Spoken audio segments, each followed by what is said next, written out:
Jai Radha Madhav Kunj Bihari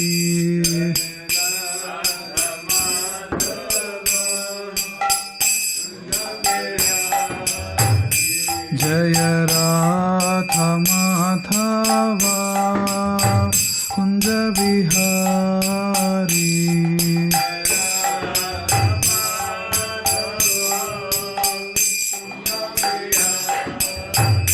Jai Gopi जनवल्लभा Girivardhari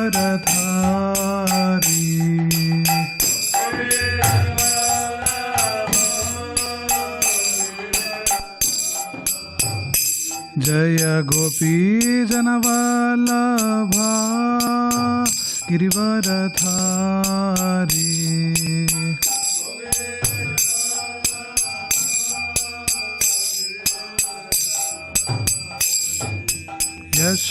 यशोदनंदन व्रजजनरंजन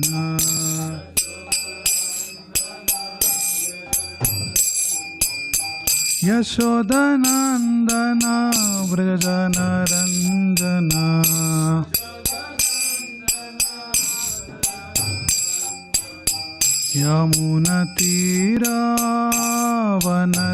यमुनतीरावनचारी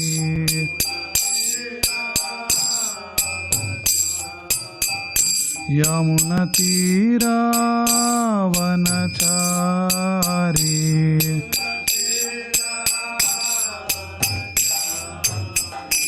Jai Radha Madhav Kunj Bihari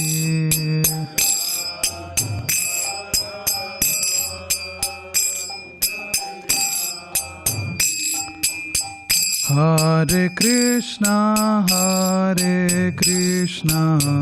Krishna Krishna Hare Hare Hare Ram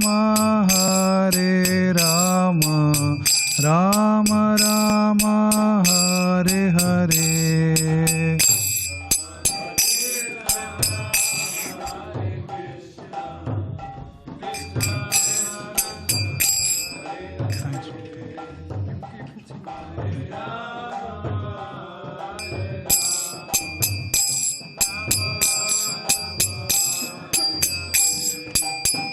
Hare Krishna Krishna Krishna Hare Hare Hare Ram Ram Ram Hare Hare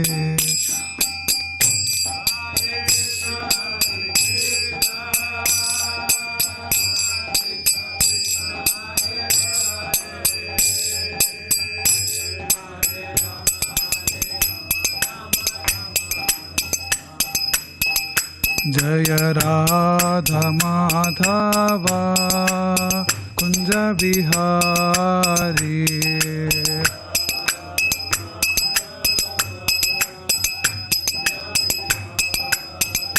Jai Radha Madhav Kunj Bihari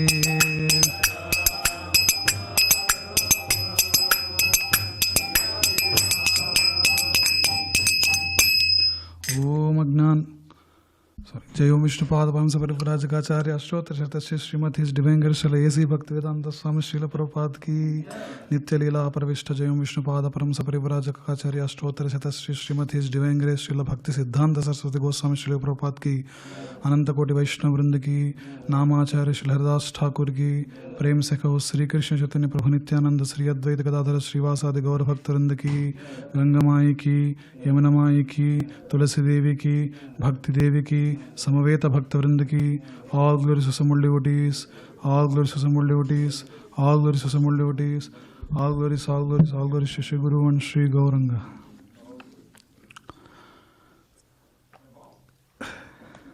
So everyone can repeat. Narayanam namaskritya naram chaiva narottamam devim saraswatim vyasam tato jayamudirayet Before reciting this Srimad Bhagavatam, which is very means of conquest, one should offer respectful obeisances unto the personality of Godhead Narayana, unto Naranarayan Rishi, the supremost human being, unto Mother Saraswati, the goddess of learning, and unto Srila Vyasadeva, the author, and Srila Prabhupada, our spiritual master. Nasta prayesha bhadreshu nityam bhagavata sevaya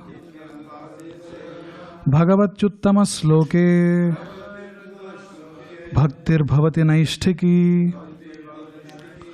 By regular attendance in classes on Bhagavatam and by rendering of the service to the pure devotee, all that is troublesome to the heart is almost completely destroyed, and loving service unto personality of Godhead, who is praised with transcendental songs, is established as an irrevocable fact. Om Namo Bhagavate Vasudevaya.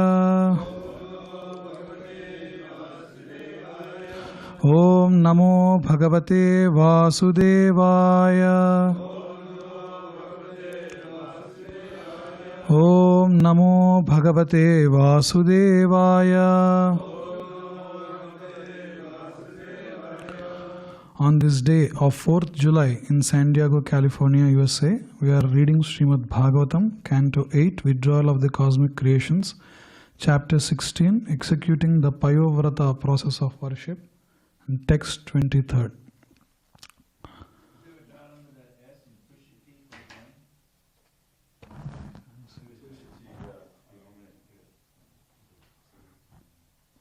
There is a dot.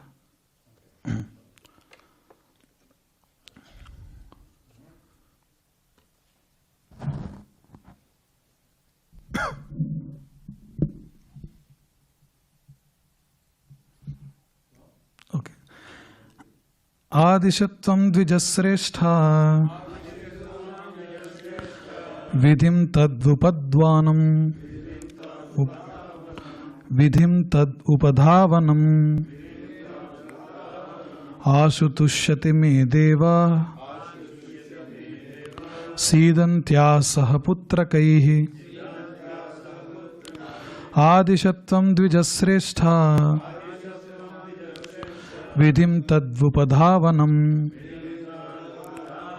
asutushyati me deva sidantya sahaputrakaihi. Adishatvam dvijasreshtha vidhim tadvupadhavanam asutushyati me deva sidantya sahaputrakaihi.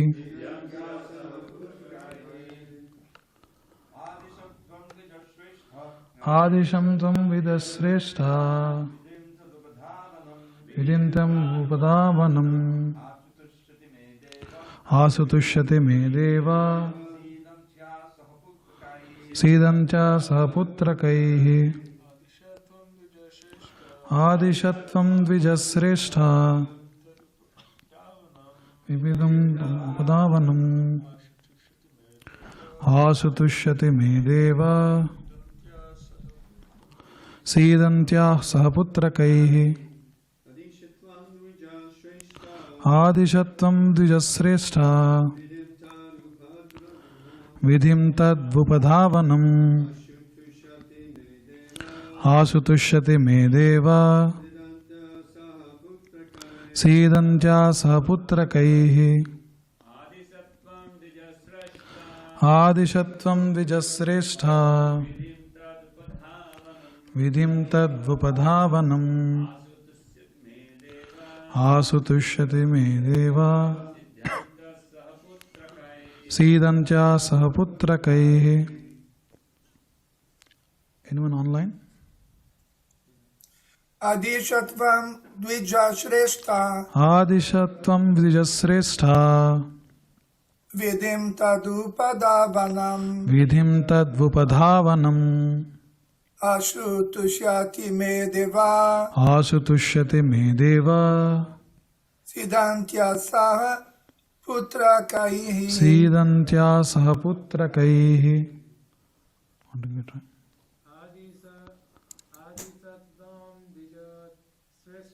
Adishatvam Dvijasreshtha Vidhim Tadvupadhavanam Asutushyati me deva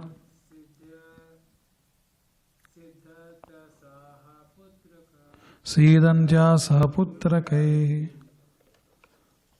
So, Adisha, just instruct me. Tvam, O my husband. Dvijasreshtha, O best of Brahmanas. Vidhim, regulative principles. Tat, the Lord. Upadhavanam, the process of worshipping. Asu, very soon. Tushyati, become satisfied. Me, unto me. Deva, the Lord. Sidantya, now lamenting. Saha, with Putrakaihi, all my sons, the demigods.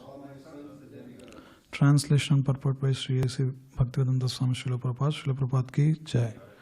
Translation: O best of the Brahmanas, kindly instruct me in the perfect method of worshipping the Supreme Personality of Godhead in devotional service, by which the Lord may very soon be pleased with me and save me along with my sons from this most dangerous condition.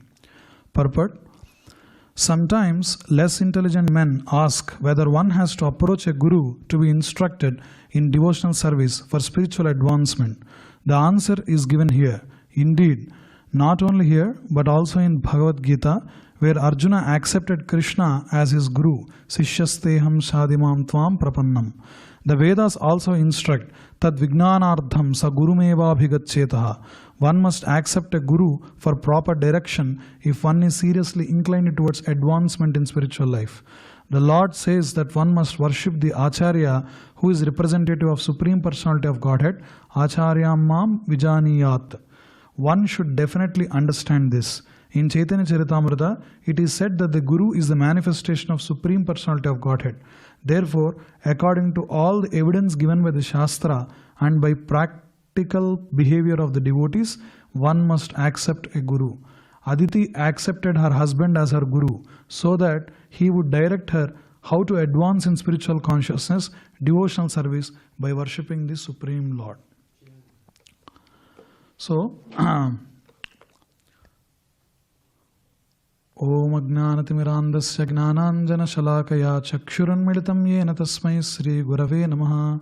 Sri Chaitanya Manobhishtam Sthapitam Yena Bhutale Swayam Rupa Kadamahyam Dadati Svapadantikam Vandeham Sri Guru Sri Yutapadakamalam Sri Gurun Vaishnavamscha Sri Rupam Sagrajatam Sahagana Raghunadhanvitam Tam Sajivam Sadvaitam Savadutam Parijana Sahitam Krishna Chaitanya Devam Sri Radha Krishna Padan Sahagana Lalita Sri Visakhan Vitamscha He Krishna Karuna Sindhu Dinabandho Jagatpade Gopesa Gopika Kanta Radha Kanta Namostute Tapta Kanchana Gaurangi Radhe Vrindavaneshwari Vrishabhanu Sute Devi Pranamami Haripriye Vancha Kalpatarubhyascha Krupa Sindhu Bhyevacha Patitanam Pavanebhyo Vaishnavebhyo Namo Namaha. Jai Sri Krishna Chaitanya Prabhu Nityananda Sri Advaita Gadadhara Sri Vasadi Gaura Bhakta Vrinda. Hare Krishna Krishna Krishna Hare Hare Hare Rama Rama Rama Hare Hare Hare Krishna Krishna Krishna Hare Hare Hare Rama Rama Rama Hare Hare. Hare Krishna. Thanks to Govardhan Prabhu for giving me an opportunity to speak few words. I am junior to most of you here, so if there are any corrections, please give me so that I can learn and improve. So going through this section of Srimad Bhagavatam, we are going through the pastime of appearance of like Vamandev and Trivikrama Avatar, Bali Maharaj's pastime. So here in this verse, we see how I think you have been following the Bhagavatam class, where the demigods are being driven away by like increase in power of the Bali-led asuras. So naturally, Mother Aditi is in precarious condition. So in that dangerous condition, she is approaching her husband Kashyapa Muni in the mood of a spiritual master, like how Srila Prabhupada also mentions in the purport, like how Arjuna approached Sri Krishna. So to ask for a procedure as to what to do. That's what the translation of this verse is. So in this verse we see how Srila Prabhupada in the purport mentioned about like the importance of spiritual master and his role in advancement of one's progress in spiritual life. So if we see from the Shastras especially, we understand that so we are jivas who are pure spiritual souls and we are entrapped in a body. So due to this embodiment of soul, we go through many suffering phases, which is like the first one is like Janma Mrityu Jara Vyadhi, that is birth, death and disease and old age. And also during its traversal in its life, so we also face a lot of tribulations. So that is Adi Daivik, Adi Bhautik and Adhyatmika Kleshas. So that is Adhyatmika is one's own mental anguish and suffering, one who inflicts on themselves due to activities of ignorance or by not able to control mind and following through the dictation of senses and so on. So those are Adhyatmik. And Adi Bhautik is the tribulations that one has to face through because of the other embodied souls. And Adi Daivik are acts of God. Okay, that's the colloquial term that is said. So which is tsunamis, hurricanes and other all these problems. So any entrapped living being goes through all these suffering phases. So Srila Prabhupada mentions in the book of Science of Self-Realization about this discussion on these aspects, and he asks a question: why living entity is suffering? So Prabhupada only answers immediately saying this is because of ignorance. So the lack of knowledge of what is body and what is material and what is spirit and what is coming from the material world. That's what in Upanishad also we discuss in terms of what is this and what is that, what is vidya and what is avidya, what are the appropriate modes of worship, sambhuti and asambhuti. This knowledge is given by Shastras. So lack of that knowledge is what causes ignorance, and because of ignorance is what suffering is being inflicted. So living entities, Prabhupada mentions that they, while performing their actions, they do not think while committing mistakes because of lack of knowledge is one reason. And also while leading sinful life, they don't think of what are the repercussions that are inflicted or what is the consequences of the actions that are being performed. So to address this gap in the knowledge when the embodied soul is going through the suffering loop, and because of these suffering phases, lack of knowledge, what happens is we see Asurya Namate Loka Andhena Tamasa Vrutta, Upanishad says. That is, we go into more and more lower modes, and like that it goes into the degradation path. So to break this cycle, one should have knowledge. So it's the mercy of Supreme Personality of Godhead that we have been given Shastras. So Shastras are this instruction manual where it gives the leading direction, like what is the appropriate things to do and things not to perform. By doing things which you are supposed to do and by avoiding things which are not supposed to do, we are approaching gradually towards the Supreme Personality of Godhead and perfect one's own life and go back to Godhead. So that's why in the introduction of Upanishad, Srila Prabhupada mentions that Shastras are considered as mother. That's why they call as Upanishad Mata or Veda Mata. So it's called mother. It's because I think you might be aware of this. There are different means of obtaining knowledge. So through the Gnanendriyas, the knowledge acquiring senses, Sabda, Sparsa, Rasa, Rupa, Gandha, like sound, touch, hearing. Sabda is that. Sabda, Sparsa, Rasa is taste, and Rupa is seeing, and also Gandha is like smelling. So with these senses we try to obtain knowledge. So So whatever the knowledge that we are obtaining, so there are different evidences to consider that knowledge or not. So the different gradation of those evidences, there is a detailed discussion in the introduction Srila Prabhupada mentions. One is Pratyaksha Praman. That is what majority of the people in this living world, especially atheists, rely on. That is, for any evidence to accept and adopt. So Pratyaksha Praman is knowledge acquired through direct sense perception. That is whatever I see, whatever I hear. So directly whatever I perceive through these senses, I believe. This is the knowledge of Pratyaksha Praman. If you follow Badrinaran Swami Maharaj's classes in Krishna Lounge or in Bhagavatam classes here. So Maharaj puts a slideshow of different optical illusions. It could be a rabbit or a duck. Like that, Maharaj has a very nice slideshows. So there we see that you might think that this is something, but your own eyes, what you are relying on, could cheat you. So like that, we have like defective senses. So relying based on direct perception is, sense perception is flawed. So there is a second process, that is Anuman Praman. So this is what scientists do. So I am a full-time researcher, so this is what we do. Anuman Praman is going by guesswork or hypothesis based. That is, you pick a hypothesis, but this might be the reason.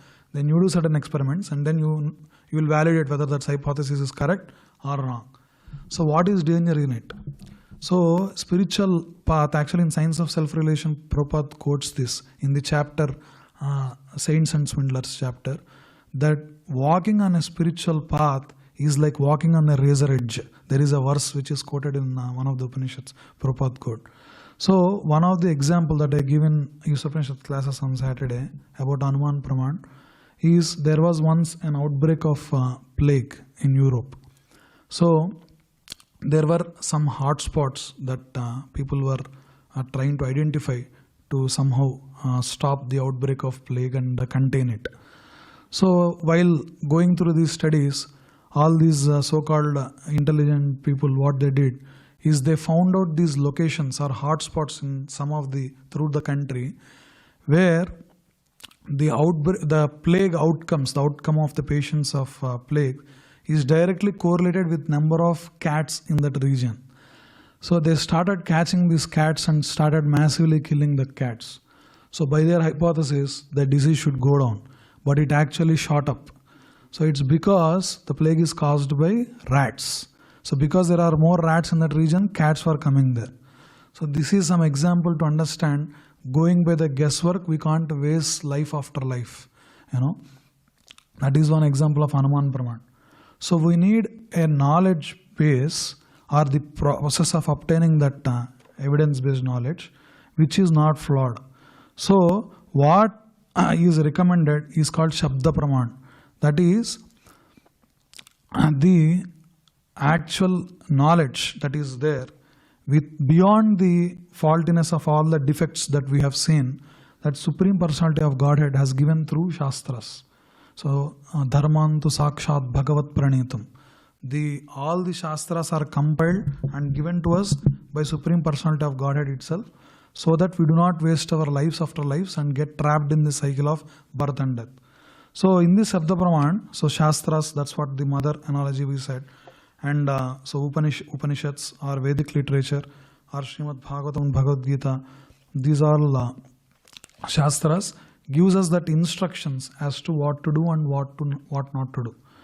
So Prabhupada, as Srila Prabhupada quotes in this verse also, Tadvijnanartham sa gurumeva abhigachyet. So coming to the question as to first line of this purport is some less intelligent men ask whether one has to approach a guru to be instructed in devotional service for spiritual advancement. So they question, is following a guru a necessary thing?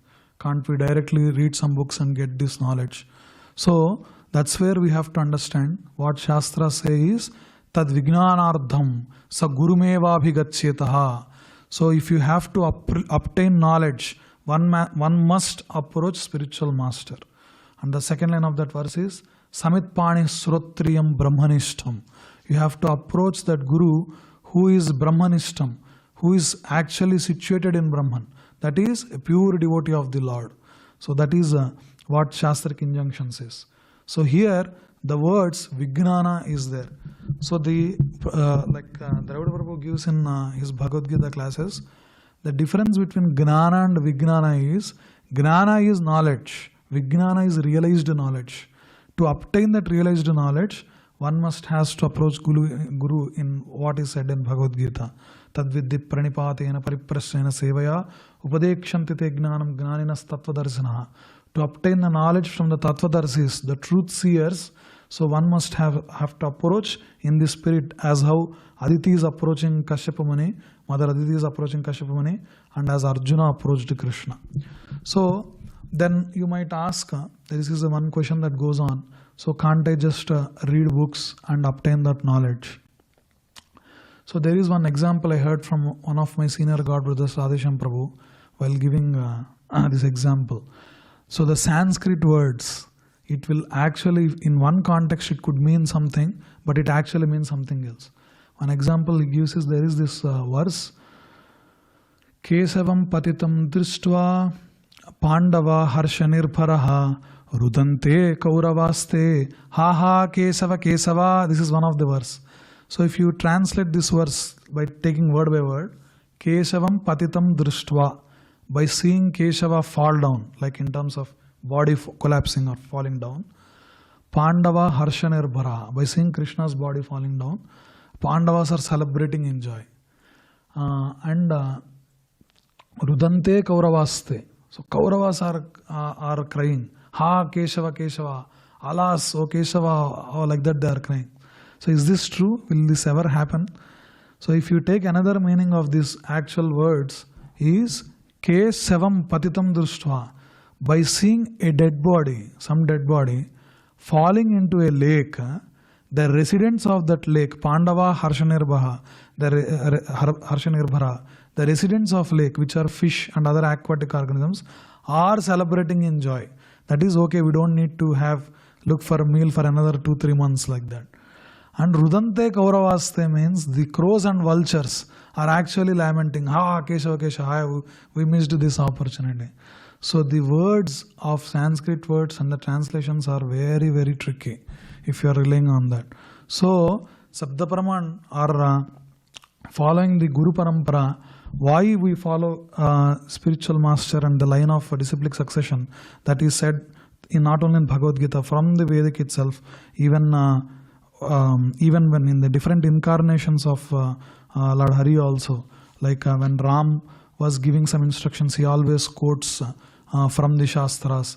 Even when Krishna was speaking, he says about the lineage from where this is coming from. So the importance of relying on the disciplic succession and through oral reception was very much given. So we also see from this verse the mood with which Aditi is approaching Kashyapa Prajapati. That is, please, she is asking, kindly instruct me in perfect method of worshipping the Supreme Personality of Godhead. There are different lessons that we can get from this verse. One thing is, when there is some dangerous conditions that is inflicted upon us, so Aditi, Mother Aditi is actually showing a right example of the way we have to approach is by taking the shelter of spiritual master, and also she is inquiring about the method of pleasing the Supreme Personality of Godhead. So one of the pastimes which also exemplifies this is, of course, that we know from Bhagavad Gita, is Arjuna taking shelter of Krishna. So Prabhupada also quoted that verse. That is, when Arjuna was caught in this false attachment of the material attachments with his relatives, and there was some duty that he has to perform to go and wage a war against them. So he was in that Kṛṣṇa mentality. That is miserly mentality. Karpanya dosho pahata svabhavaha pruchhami tvam dharma sammudha cheta. That is Karpanya dosho. I am inflicted by this miserly weakness of heart. Pahata svabhavaha. So before that he will say Gandivam samsate hamsat hastat, like that he says. That is, we see in the battlefield the most competent archer on the planet there with the most powerful weapon in the world, Gandiva bow. But still, he was not able to hold the weapon and his eyes was filled with tears and he is not able to perform his duty. It's because of like the hierarchy of mind, senses and intelligence going out of order because of the false attachments that Arjuna has developed. And what he said, Karpanya dosha bhavata svabhav pruchhami, I am asking you, tvam dharma sammuda chetaha. In the bewilderment of what to perform, that's how we approached you. And so he says, Sishasteham sadhimam tvam prapannam. Please instruct me what to do. I am approaching you as my spiritual master. Then we know how Krishna spoke about this self-realization, the knowledge of soul, and cutting off Arjuna's illusion, like teaching about Bhagavad Gita, like Bhakti Yoga especially. And Arjuna is again back and he performs his duty. And also another pastime which we see is Draupadi's humiliation in Asat Sabha or Kur Sabha. When there was a dice game which is by the Sekuni who cheats with the dice. So because of envy that was developed over years in the heart of Kauravas, especially Duryodhana and Dusasana, so they want to humiliate Pandavas more and more, and they try to disrobe Draupadi in amidst of all the Kuru elders and so on. So in that helpless situation, Draupadi was dragged in the court. There is so much a discussion that goes on. Draupadi asks about dharma, about is it correct that Dharmaraj, did he lose me, or first he lost and then I was brought like this. There will be a discussion. So then she understands that it's not fault of Dharmaraj, it's how the events have been. This is like fate. And so that she comes in, she was brought into this Kuru Sabha. And then Dusasana, when under taking the instructions of Duryodhana, when he is trying to disrobe her, so first Draupadi looks at her husbands, who is the first protectors of her.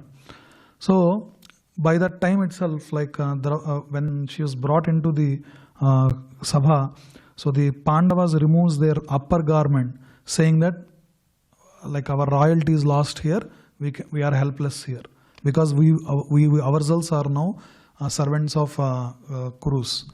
So then she looks at elders, that is Bhishma and all.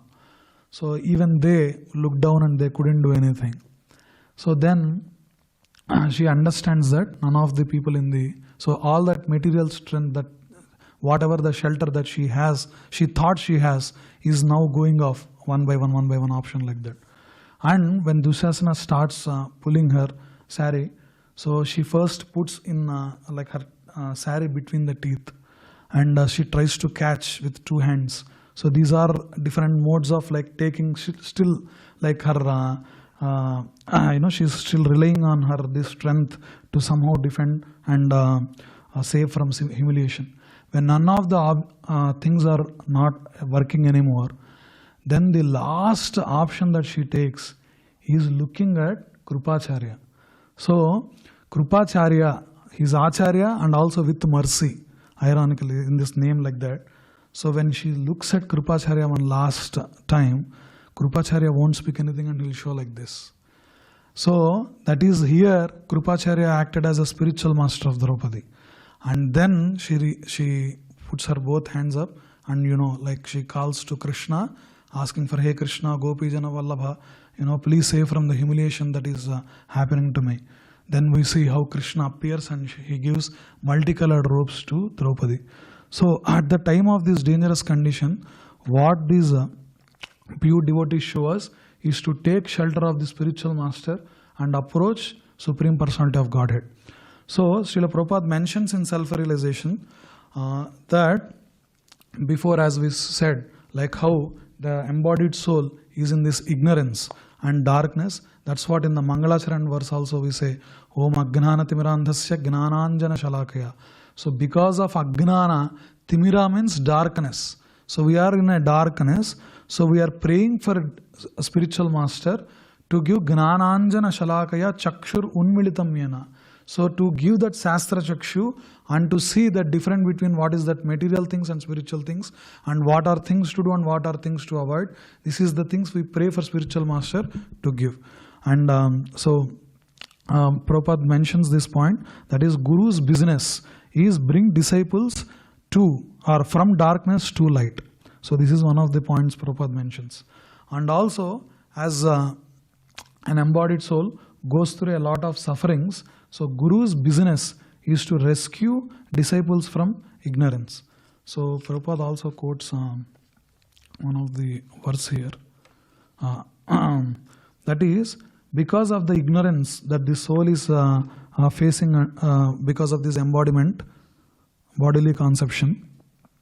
So there is one verse from Adilila that Riterdham yat pratiyeta na pratiyeta chatmane tad vidyad atmano mayam yadhabhaso tada tamaha. That is, so when we are under this illusion, when under this spell of bodily mindset, not knowing what to do and what is correct and what is not wrong, so we try to think all these material endeavors, all these soap bubbles as something which are very big targets, and we run with these spiritual mirages. So what is the function of spiritual master? Is he enters in our lives and he actually cuts down that material conception and puts us in the right path, which is towards approaching the Supreme Personality of Godhead, Sri Krishna. So that's why worshipping spiritual master is placed at the topmost position in especially Vaishnava school of thought. That's why when we are starting with Mangalarti, that we start with Guru Astakam or we do Guru Puja, or even when we are offering articles, first we offer to Srila Prabhupada or the Gurus, and we say to offer to the Supreme Personality of Godhead on our behalf. So the mood with which we approach is, so Guru makes Krishna accessible to the jivas. So Srila Prabhupada quotes this multiple times, that there is a cycle, like if you approach Krishna, Krishna sends Guru in our path, and if you go to Guru, Guru sends to Krishna. So there is a cycle that goes on. So we see, so we can approach this cycle from any point of view.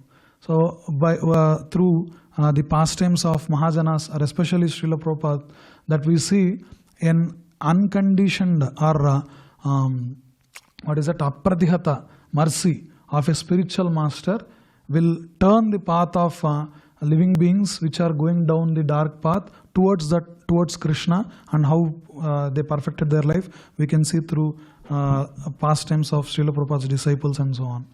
And also when we see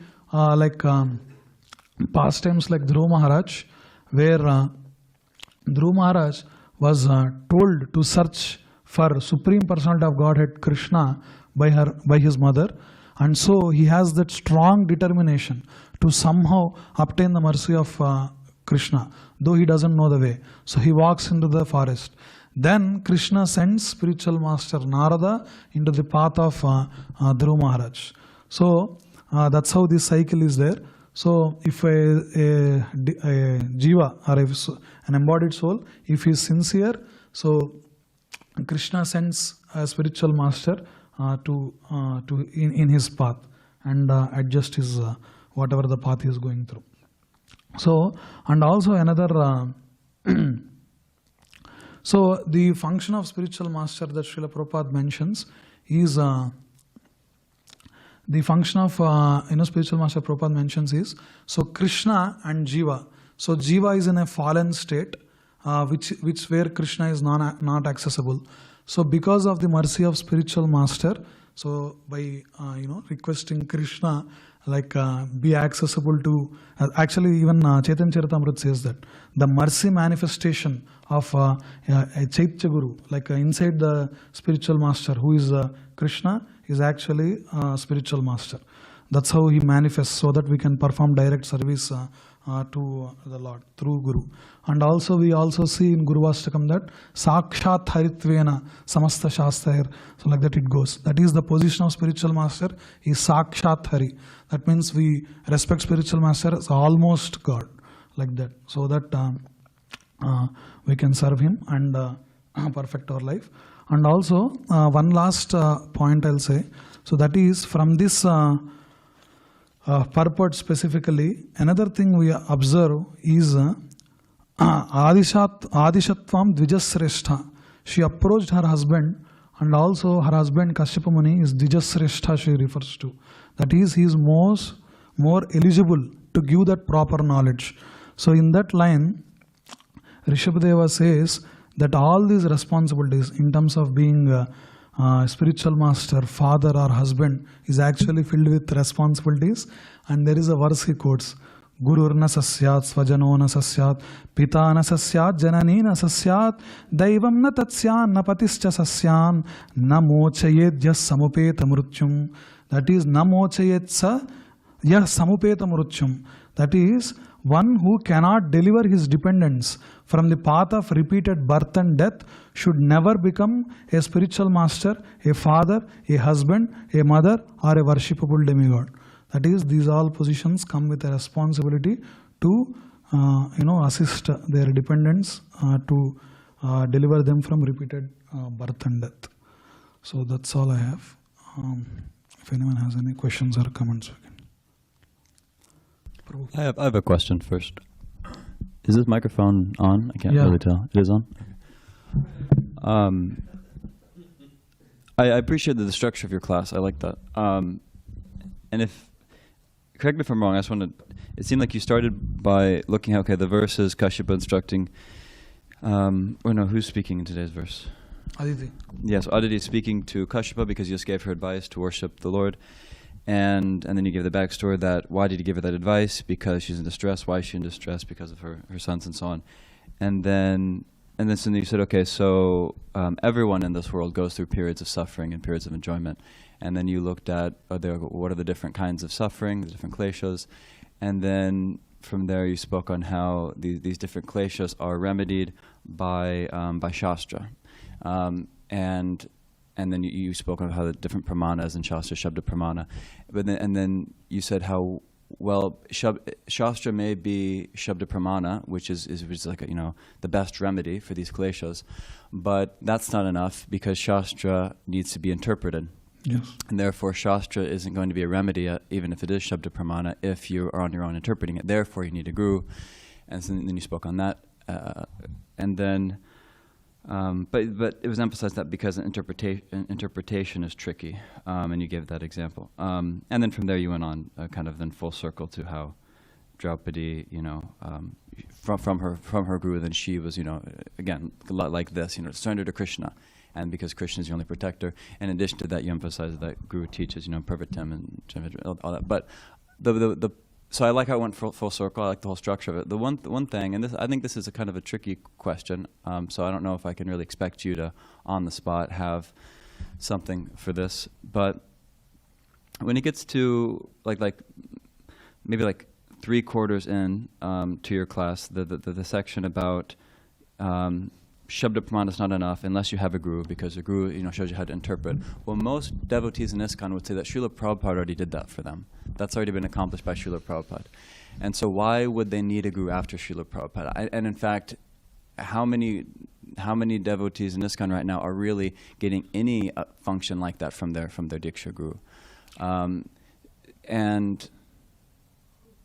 And even with the Ritvik debate, one argument that many people give, I know when we had the Bajranand Swami gave a presentation here on the Ritvik debate, and many people include this, that the idea is why do you need a living guru? Because you need someone to pull your ear. Now the context there with Srila Prabhupada is a little different, but then what if someone takes initiation, never sees their guru? What if someone takes initiation, their guru passes away the next week? Is that Diksha? Then isn't that still a problem? If you say that, why did you need to take Diksha initiation? Because you need someone living to give you Diksha initiation. Why? It's someone to pull your ear, or in this case, someone to give you interpretation. It doesn't seem like those are being fulfilled by Diksha gurus in modern ISKCON. So what more would you say? It seems like there has to be it seems like we say in kind of like a vague way, there's some subtle blessing, there's some subtle connection to the parampara.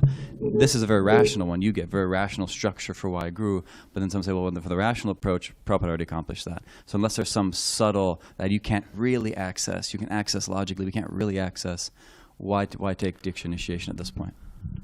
Okay, thanks Prabhu for summarizing everything. I'll try to answer. If there are more better answers or something seniors can give. So one thing is, if you somehow rely on the words of Srila Prabhupada and establish that Sabda Praman is one of the ways that we have to go through. So we have to rely on the Shastras to see what is the instruction about the gurus and so on.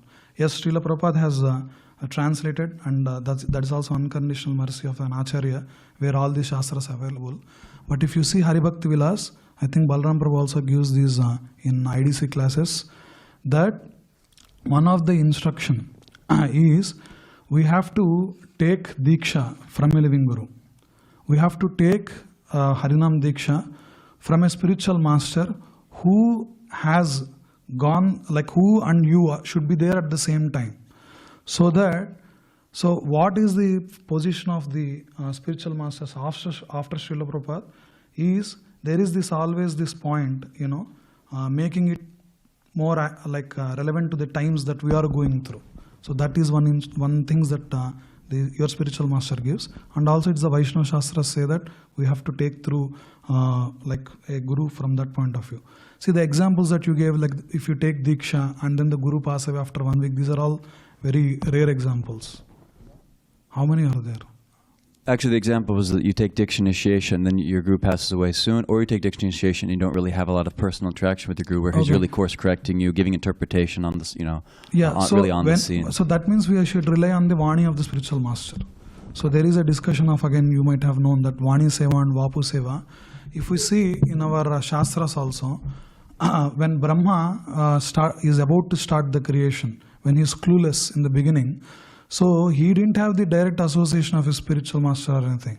So when he was, in that state, sincerely wanting to know what to do, then he heard the Vani of Supreme Personality of Godhead saying tapaha, tapaha, like that. And then he meditated, and then the continuation happened.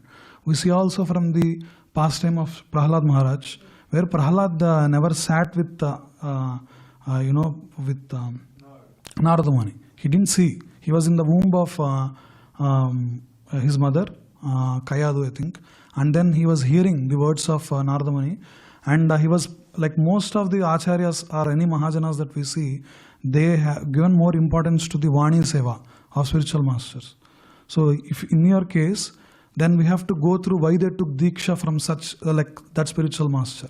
So the appropriate recommended resources that anyone will give is to listen through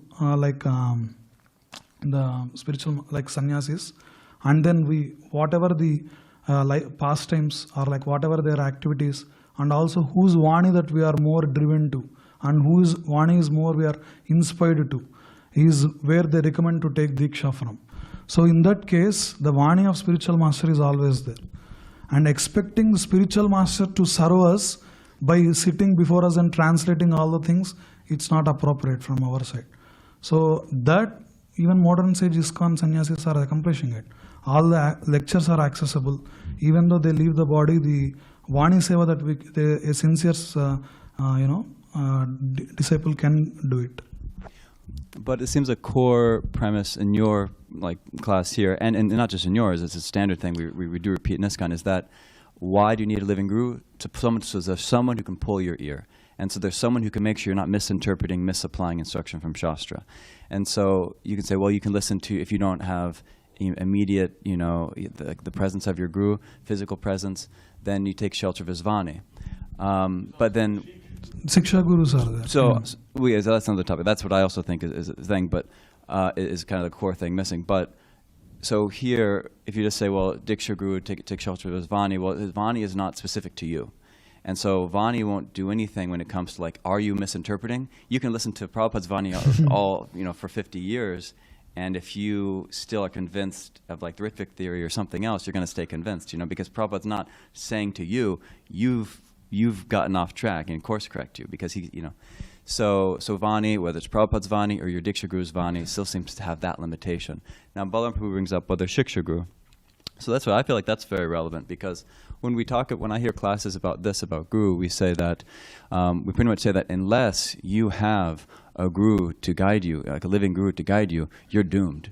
Good luck. You cannot just practice Bhakti on your own, read Shastra on its own, read the books independently, and make advancement. You need a Guru. And then when you say, why Guru? Then you explain it, something like you did today.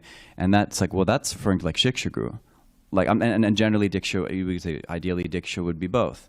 But it seems like that these quotes are more of an emphasis that if you don't have a Shiksha Guru, you're doomed. That's not entirely true. Therefore, we don't really say that like that. But seems that if we're going to say it at all, that unless you have a guru, you're doomed. It's really the shiksha guru, that someone who's like physically watching you, correcting you, seeing when you're misinterpreting, seeing when you're misapplying, then you're doomed. But we don't really have much of a shiksha guru culture in India. Like, I don't know how many, I don't know how many people in ISKCON are ready to submit to someone who like actually sees them and is around them regularly, who could point out corrections and deviations. I don't know how many people are really even willing, what to speak of, actually have that relationship. Okay, so that is, whether they are willing to do it is not, I don't know, but Siksha Gurus is very important then, in that case. See, what you answered your own question, what you told is actually a problem. So, having a Siksha Guru will actually give you more corrections and so on. So, without Siksha Guru and without taking any instruction, only like doing on your own thing, your false ego will not be purified. That's why they say you have to be in the association of 3 types of devotees. One, like juniors, where you will mentor them, and seniors, where you will take instructions and you learn from them, and also Sajatiya Sangha, that is your equals, where they will give more corrections also, because we always have tendency to be obedient before seniors, but with parallels we get the lines get blurred. But Sajatiya Sangha also purifies that impurities in terms of false ego or course correction and so on. So that's why association also plays a very important role, and that's why Siksha Guru role is also very important actually. Without having Siksha Guru, then who is going to correct you and so on? Either, I don't know, Balaram Prabhu, do you have some thing to say here? Like without Siksha Guru and Diksha Guru not having an like very close access.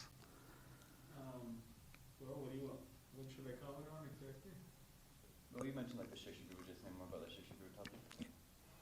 He's saying without Siksha Guru are we doomed?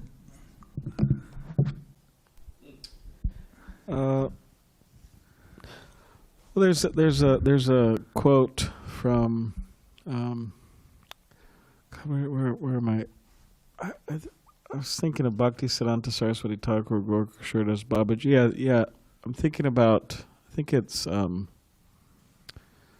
Anyways, whether it's one of them, but they're making the point that, and Srila Prabhupada brings it up in his own life a number of times, but he says they explain how they see others, the guru speaking through others. Yeah. Because when you talk about the guru, it's not just like some type of physical thing, it's like limitation or something like that. It's just, it's metaphysical, it's beyond the body, it's transcendental. In many ways, it's very difficult to understand, but just we accept Krishna, he could speak through people, so the guru could also speak through people. But of course, the person has to be receptive. That's very important. Right? If they're not receptive, then they're not going to get the message. Mm-hmm. So as you two are discussing, or as we're discussing here, that it's important to associate with devotees and see people as our gurus or as our teachers, and ultimately a devotee can learn from anyone. They see like that my guru could speak through anyone. Yeah. And devotees have that experience. So that's something there, where it's not just dependent on like one person, the Diksha Guru, or just like one Shiksha Guru or something, and then if it's not them, then it's no one. We could. So. Guru Krishna. So I was out of reach of the microphone. I lost my place in line. Hare Krishna. So, you made the point that the interpretation of the Sanskrit is very important. But also, in the verse here, it says Siddhantya, which is very similar to Siddhanta. But then we look at the translation, now lamenting, that's nothing even close to Siddhanta.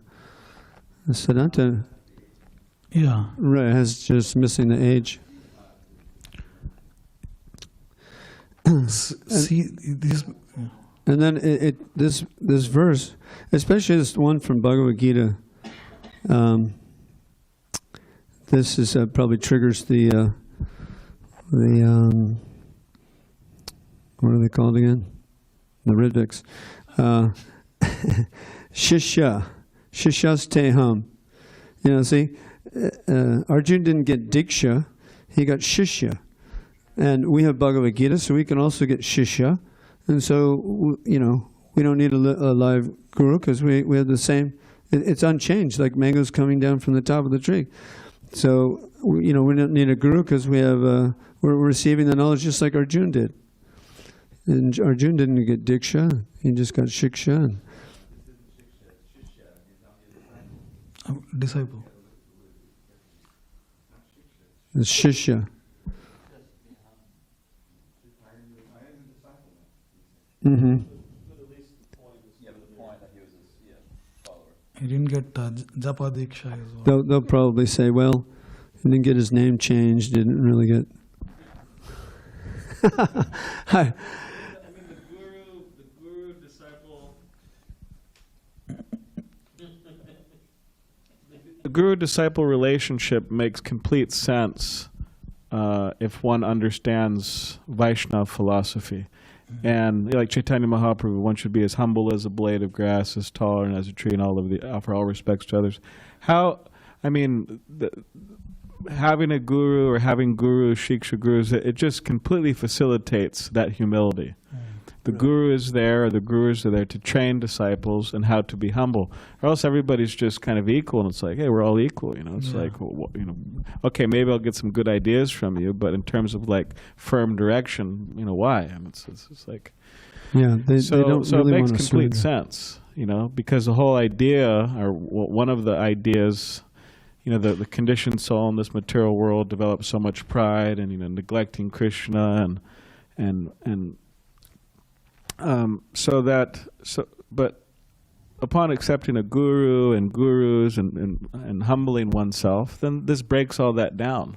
And without that guru-disciple relationship, how are all these things supposed to be broken down? I mean, just by some, I mean, you could say by chanting or something, okay, but it's like, this is a, you know, that works. And it also, Krishna wants devotees, again, it's based on humility. Krishna wants devotees to be humble, and this is a way to fulfill that.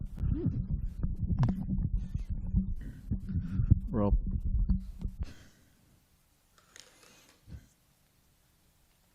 I guess my question to that is still, but what guru-disciple relationship is there in modern ISKCON, I guess? Because like that makes sense. But it seems like sometimes when you see this topic discussed in many classes, it becomes a bit of a, I would argue, a bit of a bait and switch, where you say, you can't just read and hear, because you may misinterpret, you know, or interpret the way you want. You have a cheating mind. You can't just read and hear. You must have a guru. And then if you say, well, what if, but in modern ISKCON, you may have a guru, but they aren't like physically present with you. You don't have a lot of one-on-one time. And so what do you do? And you say, then it's okay, Vani, just hear and read what they write. We have Siksha Gurus also, right? Association. I know. But that's what I'm saying, that the guru-disciple relationship only works if you have a Shiksha Guru culture. But if you don't have that, and we don't have that, but I don't think that people are prepared. You don't see people, they aren't saying that in class. Like when you made your point, you weren't emphasizing, none of us emphasize when we give a class on this, that you know, we at ISKCON who don't have Shiksha Gurus, we're in trouble.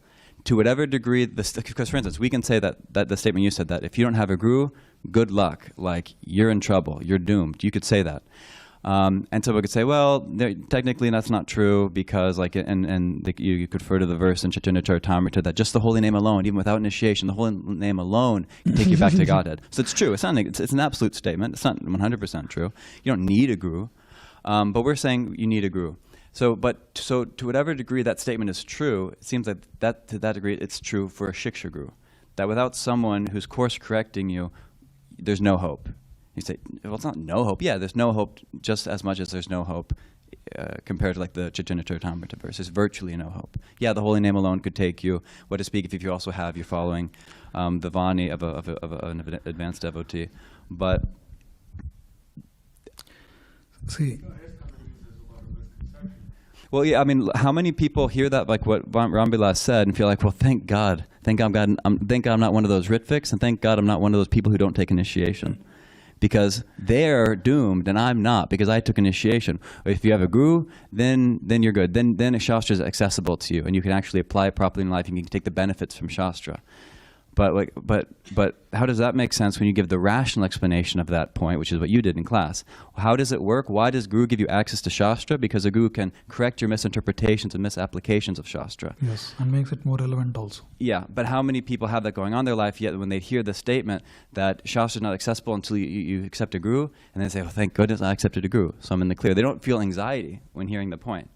Yes. So that's something. Most people, like, I don't feel anxiety when I hear that point that, oh, unless you accept a Guru, Shastra, you can't make advancement. I feel like, oh, that's all right, I accepted a Guru. But like, how much do I have a personal relationship with my Guru, and do I seek out, So, like, I feel like, yeah.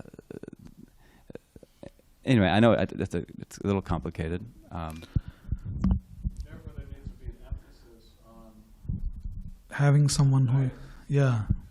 So Siksha, that's Therefore, there needs to be an emphasis on guidance. And if you're saying a lot of devotees in ISKCON don't do that, then that's why there's probably a lot of problems.